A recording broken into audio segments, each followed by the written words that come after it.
Hello students, कैसे हैं आप सब लोग।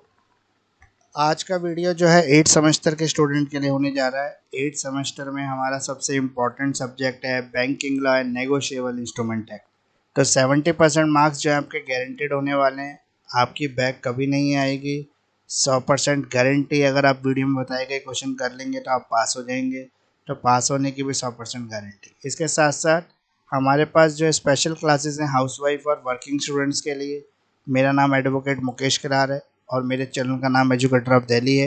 और एजुकेटर ऑफ दिल्ली जो चैनल है उसके सबसे बड़ी विशेषता यही है कि हम जो है यहाँ पर कोशिश करते हैं कि इस तरह का वीडियो बनाएं ताकि बच्चे उसको देख कर उन क्वेश्चन को तैयार करके आराम से पास हो जाएं। तो आपके पास होने की टेंशन ख़त्म हो जाए, आप अच्छे मार्क्स ला सकें, इसीलिए जो है ये सब चीज़ें हम करते हैं। मेरी एक ही मकसद रहता है कि ज़्यादा से ज़्यादा लोग जो हैं वो लॉ ग्रेजुएट हो जाएं, लॉ की नॉलेज हो लोगों को, क्योंकि लॉ की पढ़ाई एक ऐसी पढ़ाई है जो आपकी लाइफ को आगे ले जा सकती है। अगर आप कानून की भाषा जानते हैं तो कोई भी आपको आसानी से मूर्ख नहीं बना सकता। अगर आपको कानून की भाषा पता है तो कोई भी आपका फ़ायदा नहीं उठा सकता। अगर आपको कानून की भाषा पता है तो कोई आपको डरा नहीं सकता। तो बहुत सारे फ़ायदे हैं जब आपको कानून की भाषा पता होती है। तो आपको कोई मिसयूज़ भी नहीं कर सकता, आपको कोई गलत तरीके से बरगला नहीं सकता। तो ये सब बातों को ध्यान में रखते हुए मैंने जो है लॉ के बच्चों को अप्रिसिएशन के लिए कि उनको पास हो जाए, उनको ज़्यादा दिक्कत ना हो, उसकी पढ़ाई को आसान बनाने के लिए इस तरह के वीडियो बनाए। तो आज जो हम वीडियो कवर कर रहे हैं वो हमारा बैंकिंग लॉ है, banking law and negotiable Instrument act. ये हम कवर करेंगे। BLLB 8 सेमेस्टर का है ये। ऑलरेडी आपके जो है एग्जामिनेशन फॉर्म आ चुके हैं, CCS यूनिवर्सिटी के भी आ चुके हैं, माँ शाकुंभरी यूनिवर्सिटी के भी आ चुके हैं। अप्रैल 2026 में आपका एग्ज़ाम हो जाएगा BLLB के बच्चों का, LLB के बच्चों का। तो तैयारी शुरू कर दें, ज़्यादा समय नहीं बचा है, लगभग 1 महीना ही है आपके एग्ज़ाम आने में। तो आइए वीडियो शुरू करते हैं और देखते हैं किस तरह के इंपॉर्टेंट क्वेश्चन आज की वीडियो में हमने कवर किए हैं। और अगर मेरे बताए हुए 17-18 क्वेश्चन जो हैं बैंकिंग लॉ के आप कर लेते हैं तो 200%, 201% आप पास हो जाएंगे। आपको कोई भी ताकत पास होने से नहीं रोक पाएगी। तो आइए वीडियो को शुरू करते हैं और देखते हैं किस तरह के क्वेश्चन आज रहने वाले हैं।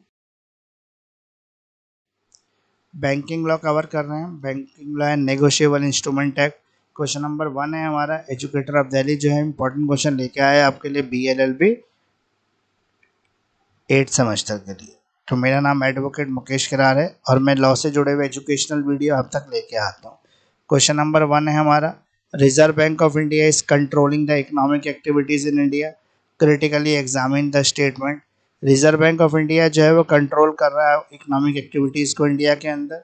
किस तरीके से इसको एग्जामिन करना है आपको। Discuss the functions of Reserve bank of India. Reserve bank of India का क्या फंक्शन है। How can Reserve bank of India control other bank. रिजर्व बैंक ऑफ इंडिया किस तरह से अदर बैंक को कंट्रोल करता है, including the private bank. Private bank भी इसमें शामिल है। In this context what is the procedure for granting the licence to a new bank. New bank को लाइसेंस देने का क्या प्रोविजन है, क्या प्रोसीजर है। Write down an essay on the credit policy issue by the reserve bank of India. Reserve bank of India की credit policy क्या है। Discuss briefly the legal status and functions of the reserve bank of India. In what manner the reserve bank of India may control the process of inflation and price rise in the economy। तो ये total जितने भी question है ना, 6 question है, 6 के 6 answer आपको ऐसे तैयार करने हैं कि एक ही आंसर में सारे क्वेश्चन कवर हो जाए। क्वेश्चन नंबर 2 है हमारा। Discuss the law relating to dishonour of cheque due to insufficiency of fund. What is dishonour of cheque. Discuss the provision under the negotiable Instrument Act 1881। इसके अलावा है आपका for penalties in the case of dishonour of cheque for is sufficiency of the fund in account. What does the dishonour of cheque means. Dishonour of cheque का मतलब क्या होता है। What are it's kinds, इसके kinds क्या क्या हैं। What are essentials for an action under section 138 of negotiable Instrument Act. तो ये क्वेश्चन जो है हमारा 2 जो है डिसऑनर ऑफ चेक को कवर करता है। बिना अलग अलग कारण से, जैसे पैसा नहीं है या साइन मिसमैच हो गए, तो उन सब का आंसर आपको एक ही क्वेश्चन में तैयार, एक ही आंसर में सारे क्वेश्चन कवर कर लेने। क्वेश्चन नंबर 3 है हमारा। Explain in detail the relationship between the banker and the customer. In what circumstances in this relationship terminate. कब ये रिलेशनशिप जो है टर्मिनेट हो जाती है। एक ऐसे लिखना है आपको। Development of banking system in India, weather a fiduciary relationship exist between the customer and bank. Customer और बैंक के बीच में जो फिड्यूशियरी रिलेशनशिप है वो कैसे एग्जिस्ट करती है। क्वेश्चन नंबर 4 है हमारा। डिफाइन करें बैंकिंग कंपनी को and outline the step of commencing a banking company and the procedure for writing up a banking company. किस तरह से बैंकिंग कंपनी का जो प्रोसीजर है वो शुरू होता है, यानी कि एक नई कंपनी मार्केट में किस तरह से इंट्रोड्यूस होती है, एक बैंकिंग बिजनेस किस तरह से स्टार्ट होता है, तो आपको यही बताना है इस क्वेश्चन के आंसर में। तो ये 4 क्वेश्चन हमने इस स्लाइड में कवर कर लिए। चारों क्वेश्चन जो है काफ़ी इंपॉर्टेंट क्वेश्चन है। अगर आप ये क्वेश्चंस के आंसर तैयार कर लेंगे तो डेफिनेटली आप पास हो जाएंगे, आपकी बैक कभी नहीं आ सकती। यही क्वेश्चन में से पूरा पेपर आएगा, मेरी गारंटी है। मैं हर बार आपको कहता हूँ कि मेरी गारंटी है कि ये। इसके अलावा जो क्वेश्चन नंबर 5 है हमारा, social control over banking, banking के ऊपर सोशल कंट्रोल क्या होता है, डिफाइन करें नेगोशिएबल इंस्ट्रूमेंट को। Question number 6, what are the general presumption relating to negotiable instrument, discuss the meaning and kinds of negotiable instrument. Negotiable instrument के meaning और kind बताना है। What do you understand by the negotiable instrument, negotiable instrument क्या है। Explain the most popular forms of enforcement. What are the circumstances under which the negotiable instrument is discharged? Print out the circumstances laid down under Section 98 of Negotiable Instrument Act when notice of dishonor is not necessary, जब notice जरूरी नहीं है। Question number 7 है आपका, explain the rights and liabilities of the surety, surety के rights and liabilities क्या क्या है। क्वेश्चन नंबर 8 है आपका, डिफाइन द इंडोर्समेंट, इंडोर्समेंट क्या होता है, डिस्कस करें various kinds of endorsement with illustration, illustration के साथ आपको बताना है यहाँ पे। How does it differ from an assignment, assignment से किस तरह से अलग है। क्वेश्चन नंबर 9 है हमारा, explain the type of business which bank are allowed to undertake under the Banking Regulation Act 1949। Question number 10 है हमारा, discuss the commercial bank from industrial bank and agriculture bank, agriculture bank, industrial bank और commercial bank में क्या differentiation है। Question number 11 है, what do you mean by the bill of exchange, bill of exchange क्या होता है, discuss करें इसके कैरेक्टरिस्टिक्स, डिस्क्राइब करें different types of bill of exchange. Question number 12 में हमारा, what are the silent features of Foreign Exchange Management Act, Foreign Exchange Management Act 1999 क्या है। क्वेश्चन नंबर 13 है, what do you understand by the holder and holder in due course, holder या holder in due course क्या है।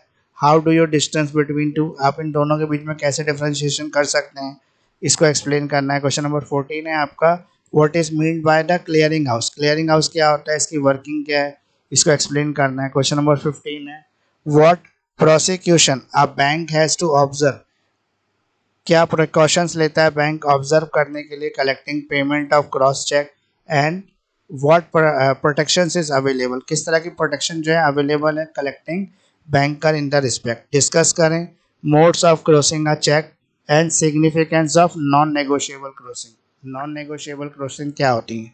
Total ये 15 question जो है मैंने कवर कर दिए, टोटल वही 18-19 क्वेश्चन रहने वाले हैं। अगर आपने ये क्वेश्चन कर लिए तो डेफिनेटली आपके 200% पास होने के चांस बन जाएंगे और आप आसानी से पास हो जाएंगे। इन्हीं क्वेश्चन में से पूरा पेपर आएगा, ये मेरी गारंटी है। इससे बाहर से आपसे कुछ नहीं पूछा जाएगा, जो मैंने वीडियो में कवर किया है इसी में से आपसे पूछेगा, तो आपको इसको अच्छी तरह से करके। अब हिंदी मीडियम के बच्चों के लिए, इंग्लिश मीडियम के बच्चों के लिए कवर हो गया हमारा। टोटल 15 क्वेश्चन थे हमारे बैंकिंग लॉ के अंदर। क्वेश्चन नंबर 1 है हमारा, भारतीय रिजर्व बैंक में, बैंक भारत में आर्थिक गतिविधियों को नियंत्रित कर रहा है, कथनों की आलोचनात्मक जांच करें, भारतीय रिजर्व बैंक के कार्य पर चर्चा करें, भारतीय रिजर्व बैंक निजी बैंक सहित अन्य बैंकों को कैसे नियंत्रित कर सकता है, इस संदर्भ में नए बैंक को लाइसेंस देने की प्रक्रिया क्या है, भारतीय रिजर्व बैंक द्वारा जारी ऋण नीति पर एक निबंध लिखें, भारतीय रिजर्व बैंक के कानूनी स्थिति कार्यों पर संक्षेप में चर्चा करें, रिजर्व बैंक किस तरह से अर्थव्यवस्था में मुद्रास्फीति और मुद्रा वृद्धि की प्रक्रिया को नियंत्रित कर सकता है। टोटल 5 क्वेश्चन, एक आंसर बनाना है आपको इसका। और क्वेश्चन नंबर 2 है, धन की कमी के कारण चेक के अनादर से संबंधित कानून पर चर्चा करें, चेक का अनादर क्या है, पर ग्राम में लिखित अधिनियम 1861 के तहत प्रावधानों पर चर्चा करें, खातों में धन की कमी के लिए चेक के अनादर के मामले में दंड के लिए चेक के अनादर का क्या अर्थ है, किस प्रकार का नेगोशिएबल एक्ट की धारा 138 के तहत कार्रवाई के लिए क्या जरूरी चीज़ है। तो ये 2 क्वेश्चन हमारे कवर हो गए। तीसरा क्वेश्चन है हमारा हिंदी मीडियम के बच्चों के लिए, बैंकर और कस्टमर के बीच रिश्ते को विस्तार से समझाइए, किन हालात में ये रिश्ता खत्म हुआ, भारत में बैंकिंग सिस्टम के विकास पर निबंध लिखें, क्या कस्टमर और बैंकों के बीच फिड्यूशियरी रिश्ता हो सकता है, दोनों के बीच में फिड्यूशियरी रिलेशनशिप हो सकता है, ये बताना है। टोटल क्वेश्चन आपके कवर हो गए 3। अब क्वेश्चन नंबर 5 हम देख लेंगे। क्वेश्चन नंबर 5 है हमारा, बैंकिंग पर सोशल कंट्रोल क्या है। क्वेश्चन नंबर 6 है हमारा, नेगोशिएबल इंस्ट्रूमेंट को डिजाइन करें। नेगोशिएबल इंस्ट्रूमेंट से जुड़ी आम धारणाएं क्या है। नेगोशिएबल इंस्ट्रूमेंट का मतलब और तरह तरह की बातें बताइए। नेगोशिएबल इंस्ट्रूमेंट के नेगोशिएशन से आप क्या समझते हैं। एनफोर्समेंट के सबसे पॉपुलर तरीकों के बारे में बताइए। वे कौन से हालात हैं जिनसे नेगोशिएबल इंस्ट्रूमेंट डिस्चार्ज हो सकते हैं। तो नेगोशिएबल इंस्ट्रूमेंट एक्ट जो है वो 98 है सेक्शन, जो बताई गई परिस्थितियों के बारे में बताएं और जब डिसऑनर का नोटिस देना जरूरी नहीं होता तो नेगोशिएबल इंस्ट्रूमेंट एक्ट के तहत कार्रवाई क्या की जाती है। क्वेश्चन नंबर 7 है आपका, श्योरिटी के अधिकार और देनदारियों में बताइए। क्वेश्चन नंबर 8 है हमारा, इंडोर्समेंट को डिफाइन करें। उदाहरण के साथ एंडोर्समेंट के अलग अलग तरह के बारे में बताइए। यह असाइनमेंट से कैसे अलग है। बैंकिंग रेगुलेशन एक्ट 1949 के तहत बैंकों को किस तरह के बिजनेस करने की इजाज़त है, यह बताएं। कमर्शियल बैंकों को इंडस्ट्रियल बैंकों और एग्रीकल्चर बैंक से अलग करें। बिल ऑफ एक्सचेंज से आपका क्या मतलब है, इसकी खासियतों पर चर्चा करें। बिल ऑफ एक्सचेंज के अलग अलग टाइप के बारे में बताएं। और क्वेश्चन नंबर 12 है हमारा, फॉरेन एक्सचेंज मैनेजमेंट एक्ट 1999 की खास बातें क्या है। क्वेश्चन नंबर 13 है हमारा, होल्डर और होल्डर इन ड्यू कोर्स से आप क्या समझते हैं। आप दोनों दोनों में से कैसे फ़र्क करेंगे और समझाइए। क्वेश्चन नंबर 14 है आपका, क्लियरिंग हाउस का क्या मतलब है, इसके काम करने का तरीका बताइए। क्वेश्चन नंबर 15 है आपका, कास्ट चेक का पेमेंट पेमेंट कलेक्ट करने में बैंक को क्या क्या सावधानियां रखनी होती है। यानी कि जो हमारा क्रॉस चेक होता है उसको क्या क्या सावधानी के साथ पेमेंट रखता है बैंक। इस मामले में कलेक्ट करने वाले बैंकर को क्या सुरक्षा मिलती है। चेक को क्रॉस करने के तरीकों और नॉन नेगोशिएबल क्रॉसिंग के महत्व की बात करें। बैंकिंग लोकपाल योजना 2006 पर एक विस्तृत नोट भी लिखना है। तो ये टोटल आपके क्वेश्चन जो है वो कवर हो गए हैं। 16 क्वेश्चन कवर हो गए हैं। तो आपने जो है 16 क्वेश्चन कवर कर लिए बैंकिंग लॉ के। बैंकिंग लॉ इसके साथ ही कंप्लीट हो जाता है हिंदी इंग्लिश दोनों मीडियम के लिए। इसके साथ ही जो है वीडियो के एंड में मैं आपको बताना चाहता हूँ कि आपने पूरा वीडियो देखा, इसके लिए आपका बहुत बहुत धन्यवाद। आप लाइक करें, शेयर करें जितने भी आपके क्लास ग्रुप व्हाट्सएप ग्रुप में, ताकि सभी बच्चे इस वीडियो का फ़ायदा उठा सकें। सब्सक्राइब जिन्होंने अभी तक नहीं किया है, पूरा वीडियो देखा है तो सब्सक्राइब कर लें। कमेंट भी लिख के बताएं मुझे कि वीडियो किस तरह के आपको बेनिफिट दे पा रहे हैं। BLLB, LLB और LLM के नोट्स जो हैं PDF फॉर्मेट में मेरे पास अवेलेबल है। सभी इंपॉर्टेंट क्वेश्चन के आंसर भी अवेलेबल हैं। ऑनलाइन लाइव क्लासेस भी अवेलेबल है, मास्टर क्लास भी और रिकॉर्डेड वीडियो लेक्चर भी अवेलेबल है इजी लैंग्वेज में। नोट्स PDF अवेलेबल है, वो आप मुझसे ले सकते हैं। तो स्पेशल क्लासेस भी हैं वर्किंग स्टूडेंट्स के लिए, हाउसवाइफ के लिए। फ्लेक्सिबल टाइमिंग के साथ हम बैलेंस करते हैं स्टूडेंट की स्टडी को। और एग्जाम टाइम पे आप मास्टर क्लासेस भी ले सकते हैं। किसी भी तरह की प्रॉब्लम समस्या के लिए आप मुझसे कॉन्टैक्ट कर सकते हैं। मेरा नंबर है 98119855 तो इसी के साथ बहुत शुक्रिया आपका, बहुत धन्यवाद पूरा वीडियो देखने के लिए। वीडियो आपको कैसा लगा ये आप ज़रूर बताएं। लाइक शेयर सब्सक्राइब करें और कमेंट जरूर करें। कमेंट ही हमें मोटिवेट करते हैं और वीडियो बनाने के लिए।